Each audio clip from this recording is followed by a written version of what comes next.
its purpose that prevails. It took me 47 years to understand that my life was never meant to be only mine. Unlike others, I may not have been born just to chase happiness. For a long time, I questioned the weight of responsibility to my family, to my country, to everyone who called on me. Today, I have peacefully accepted any other. Sa unang mga buwan ng aming mga termino, nakita ko na ang kawalan ng katapatan ni Bongbong Marcos Jr. sa mga pangakong binitawan noong kampanya. Pati na sa kanyang sinumpaang tungkulin para sa bayan.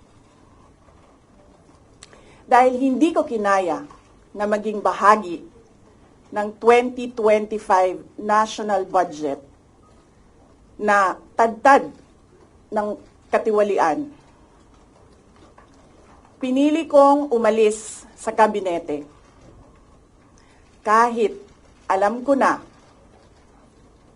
mula pa noong 2023 na ang magiging kapalit ay ang aking impeachment. Mga kababayan, humihingi ako ng paumanhin. Patawad kung tinulungan ko mahalal si BBM bilang Pangulo ng ating bansa.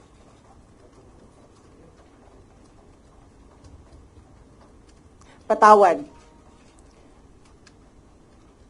kung hanggang ngayon ay marami pa ring Pilipino ang nalulunod sa baha ng dahil sa malawakang korupsyon. Patawad kung lantaran ang pang-aabuso ng ating mga institusyon para sa pansariling interes ng mga politiko.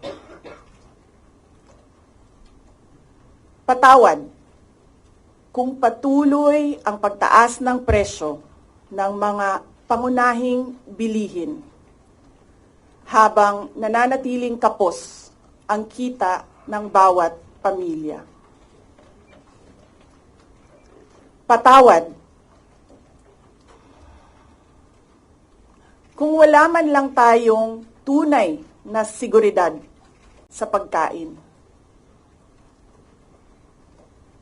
Patawad kung may nagkakasakit at binabawian bigla ng buhay dahil sa kakulangan ng maayos at epektibong healthcare system. Hindi ako kailanman natakot sa pagsira nila sa pangalan ko. Ngunit, may takot ako para sa ating mga anak. May takot ako para sa susunod na henerasyon.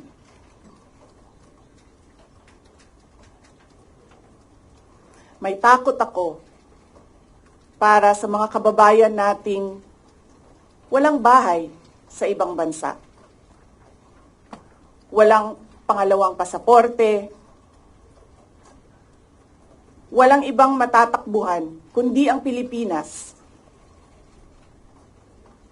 Kahit ito'y patuloy na nalulugmok sa kahirapan.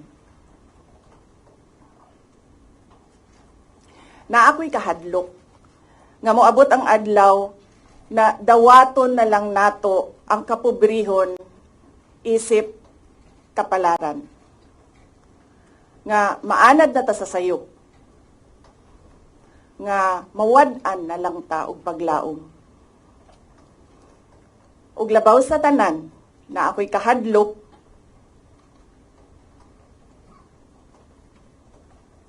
nga moabot ang adlaw nga wala na tay Pilipinas nga ikahatag sa atong mga anak. I cannot kneel before each and every Filipino to beg for forgiveness. Instead, I offer my life, my strength, and my future in the service of our nation. Mga kababayan, ibalik natin ang tapang at malasakit para sa Diyos, sa bayan, at para sa bawat pamilyang Pilipino. Ako si Sara Duterte, tatakbo bilang Pangulo ng Pilipinas. Syukran. Any questions? First question. Next time na ang question.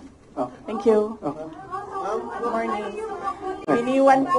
Iniwan ko kay JC yung kabuuan ng speech.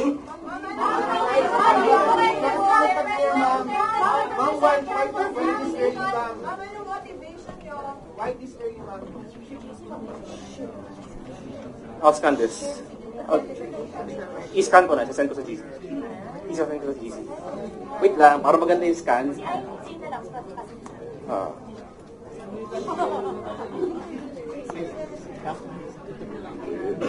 Yung dalawa. Ito yun. Okay. Okay, si Sir. May isang page dito na hindi nabasa. No. I-scan ko na. Ako na bala. Wait lang.